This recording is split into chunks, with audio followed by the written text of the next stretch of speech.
Hello दोस्तों, कैसे हैं? उम्मीद करते हैं आप लोग अच्छे होंगे।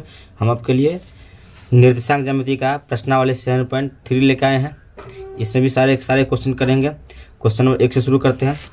क्वेश्चन 1 है, उस त्रिभुज का क्षेत्रफल ज्ञात कीजिए जिसके शीर्ष 2,3 -1,0 और 2,-4 है। इसमें 2 सवाल है, पहला और दूसरा। हम आपको एक सवाल हल करके दिखाएंगे, दूसरा आप खुद करके देखिएगा, ठीक है। त्रिभुज का क्षेत्रफल ज्ञात करना है जिसके तीनों शीर्ष दिया हुआ है। चलिए शुरू करते हैं। यदि हमारे चैनल पर नया है तो चैनल को सब्सक्राइब कीजिए, लाइक कीजिए, शेयर कीजिए। देखिए, ये दोनों शीर्ष आपको दिया है, तीनों शीर्ष दिया हुआ है। इसका आपको क्षेत्रफल निकाले। त्रिभुज का शीर्ष है, पहले एक त्रिभुज बना लेते हैं। देखिए,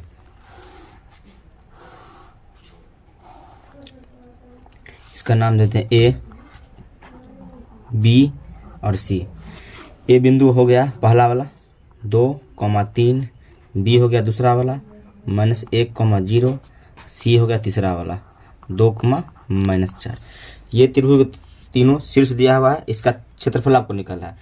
त्रिभुज का देखिए, त्रिभुज का जो क्षेत्रफल होता है इसका सूत्र होता है, इससे पहले भी कॉन्सेप्ट वीडियो में आपको बताए थे। इसका सूत्र होता है 1/2 into x1 into y2 minus y3 plus x2 into y3 minus y1 into plus x3 into y1 minus y2। ठीक है, ये सूत्र होता है। एक सूत्र और होता है, देख लीजिए। 1/2 into x1 y2 plus x2 y3 plus x3 y1। ठीक है, इसको कोष्ठ में बंद करना है, फिर माइनस, फिर कोष्ठ चालू। y1 x2 plus y2 x3 plus y3 x1। ये होता है। दोनों सूत्र में से आप कोई सूत्र पर आप त्रिभुज का क्षेत्रफल निकाल सकते हैं। ठीक है, देख लीजिए। सूत्र को आपको याद रखने के बेहतर तरीका आपको बताते हैं। क्या करना है आपको, 1/2 क्या करना है आपको, x1 कोष्ठ में सब में लिख देना है। इसको ये सूत्र को आपको लिख के दिखाते हैं। देखो कैसे लिखते हैं, याद करने का ट्रिक होता है। ये कहते 1/2 लिख सकते हैं, ऐसे ही ऐसे लिखते हैं। x लिखना है, ठीक है, y में से y घटा देना है, फिर प्लस लिखना है, x लिखना है, फिर y में से y घटा देना है, फिर प्लस x लिखना है, फिर y में से y को घटा देना है। ठीक है, ये होता है x1 होता है, ये x2 होता है, x3 होता है। कोई दिक्कत नहीं, आपको याद रखना 23, 31, 12, 23, 31 और 12। इसको इसी तरह से लिखना है, समझने के लिए है। ठीक है, देखिए क्या करना है, 23, इसको 23 ऐसे लिखना है, x2 y3 हुआ 23, फिर 31, 31, 12 तो 12। देखिए ये दोनों सूत्र एक हो गया ना, एक जैसे हो गया। कोई दिक्कत नहीं। ये होता है x1 और y1, ये होता है x2 y2, ये होता है x3 और y3। देख लीजिए, यही इसका सूत्र है। दोनों सूत्र में कोई सूत्र आपको निकाल के लगा सकते हैं। इसको भी इसी तरह से याद कर सकते हैं। देखिए 12, 23, 31, इस xy लिखा है ना, xy इसमें उल्टा है, yx। ठीक है, इसमें होता है 12, 23, 31। इस तरह से आपको सूत्र, एक ट्रिक है याद करने के लिए। ठीक है, चलिए इसका क्षेत्रफल आपको निकाल कर दिखाते हैं। तीनों बिंदु आपको मालूम है, यहाँ पर लिखते हैं। त्रिभुज का क्षेत्रफल बराबर, ठीक है, क्या होता है 1/2। कोई दिक्कत, मान लीजिए हम इस सूत्र को आपको निकाल कर दिखाते हैं, इस वाले पे।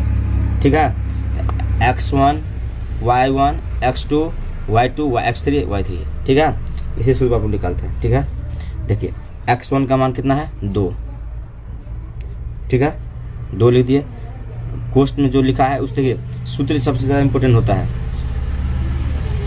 x1 गुने y2 का मान दिया है कितना 0, प्लस x2 का मान है -1, तो यहाँ कोष्ठ लगेगा -x, गुने y3 है, इस सूत्र पर आपको निकाल दिखाते। ठीक है, y3 का मान है -4, तो माइनस में 4, प्लस x3 का मान है 2, तो 2 x3 का मान 2 है ना, 2, और y1 का मान है 3, तो 3।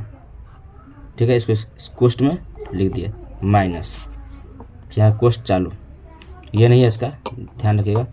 देखिए y1 का मान है, y1 का मान 3 गुने y1 का मान 3 है, x2 का मान कितना हो गया यहाँ पे, x2 का -1, तो -1 प्लस, ठीक है, y2 का मान है 0, तो 0 गुने 2 प्लस y3 का मान है माइनस में 4 गुने, और x1 का मान 2, कोष्ट बंद।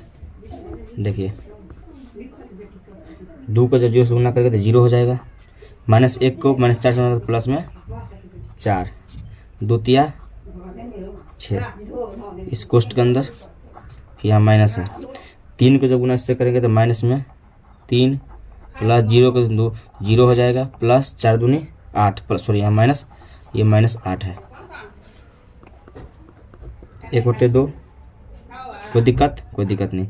अब देखिए 4 और 6, ये तो 10 हो गया, इधर क्या है 8 -8 है -3, ये -11 हो गया, इसके अंदर -11, फिर माइनस से गुना तो प्लस में 11, कोई दिक्कत नहीं। चलिए आगे आपको दिखाते हैं। देखिए इससे आगे हो गया 1 बटे 2, जब कोष्ट हटाएंगे गुना हो जाएगा, 10 और 11 का जब जोड़ेंगे तो 21 हो जाएगा, 21, यानी कि 21 बटे 2 मात्रक क्षेत्रफल स्क्वायर, या वर्ग मात्रक स्क्वायर भी लेते हैं। ये आपका आंसर हो गया। ठीक है, पहला सवाल था, ठीक है, मतलब फर्स्ट सवाल था, सेकंड आपको खुद बनाना है। ठीक है, हम सवाल नंबर 2 पर चलते हैं। देखिए क्वेश्चन नंबर 2 है, निम्नलिखित में प्रत्येक में k का मान ज्ञात कीजिए ताकि तीनों बिंदु संरेख हो। देखिए ये संरेख है तीनों बिंदु, हम एक सवाल आपको बनाकर दिखाएंगे, दूसरा आप खुद बनाइएगा। ठीक है, संरेख है तीनों बिंदु, आप k का मान ज्ञात करना है। एक बात ध्यान रखिए, जब संरेख रहता है तो त्रिभुज का क्षेत्रफल 0 के बराबर होता है। ठीक है, उसी के आधार से इसको बनाकर दिखाते हैं। संरेख, इससे पहले आप संरेख पढ़े हैं, आप त्रिभुज के क्षेत्रफल के माध्यम से आपको निकाल कर दिखाते हैं। ठीक है, देखिए ये तीनों बिंदु है, ये तीनों बिंदु क्या है, संरेख है। त्रिभुज का आपका क्षेत्रफल का क्या हो गया, इसका क्षेत्रफल 0 के बराबर होगा। ठीक है, ये बिंदु है, 7 कोमा मान लेते हैं, इसको ए मान लेते हैं, इसको बी मान लेते हैं 5,1, इसको सी मान लेते हैं 3, के। ठीक है, तो ए बी सी हो गया, मतलब ये x1 है, y1 है, ये x2 है, y2 है, ये x3 है और y3 है। ठीक है, यहाँ लिख देते हैं। देखिए क्या करते हैं, चूंकि तीनों बिंदु संरेख है,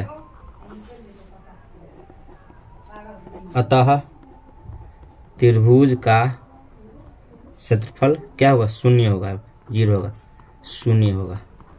उसी का अनुसार निकालते हैं, लिखते हैं त्रिभुज का क्षेत्रफल बराबर। देखिए 2 सूत्र बताए थे, आप जैसे जो सूत्र आपको अच्छा लगे इसको आप निकालिए। 1 बटे 2 into x1 y2 plus x2 y3 plus x3 y1।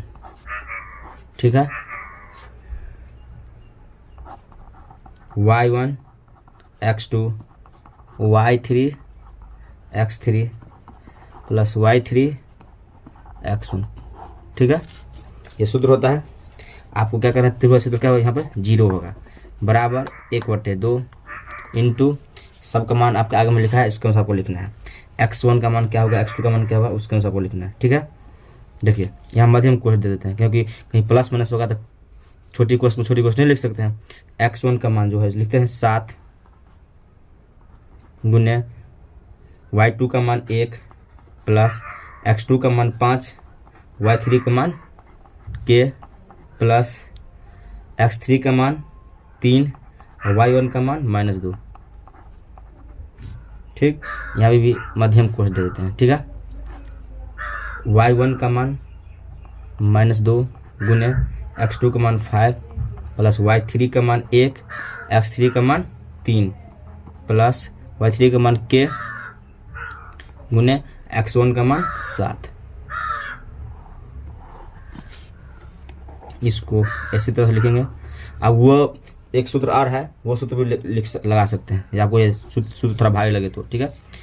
इसको जब गुना करेंगे तो 7 हो जाएगा, 5 जब कैसे गुना करेंगे प्लस 5 के और प्लस माइनस 6, ठीक है। अब इसको हम मध्यम कोश में लिख सकते हैं, ठीक है। यहाँ पे लिख देते हैं 5 दूनी 10 माइनस 10, 1 गुने 3 प्लस 3, 7 गुने के 7 के। देखिए 1/2, ठीक है। जो जैसा सो उसी तरह से लिखते हैं, ठीक है। 7 से जब 6 घटेगा तो 5 के प्लस 1 हो जाएगा, ठीक है। इधर देखिए माइनस रहने देते हैं अभी, 10 से 3 जाएगा तो 7 के,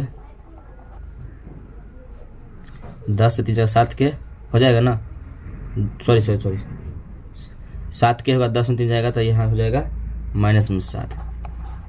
अब क्या करते हैं, माइनस से इसे गुना करते हैं, 0 के बराबर 1/2 इंटू 5 के प्लस 1 माइनस से 7 के, तो माइनस में 7 के और माइनस में प्लस 7, 0 बराबर 1/2 5 के प्लस 7 के माइनस 2 के प्लस 7 1 8, ठीक है। अब क्या करते हैं यहाँ पे देखिए, सबसे इम्पोर्टेंट बात क्या है, ये है 1/2 गुना में, जब इसको इधर लाएंगे तो क्या हो जाएगा, इसके बट्टे में जाएगा, होगा 0 के बराबर क्या हो जाएगा, ये -2 के प्लस 8, ठीक है। -2 के इधर लाएंगे प्लस में 2 के बराबर 8, तो के बराबर कितना हो जाएगा, 8 के बट्टे 2, 2 चौके 8, तो के का मान कितना आ गया, के बराबर 4। ये आपका आंसर हो गया। क्वेश्चन नंबर 2 का ये फर्स्ट था, सेकेंड आपको खुद करना है, ठीक है।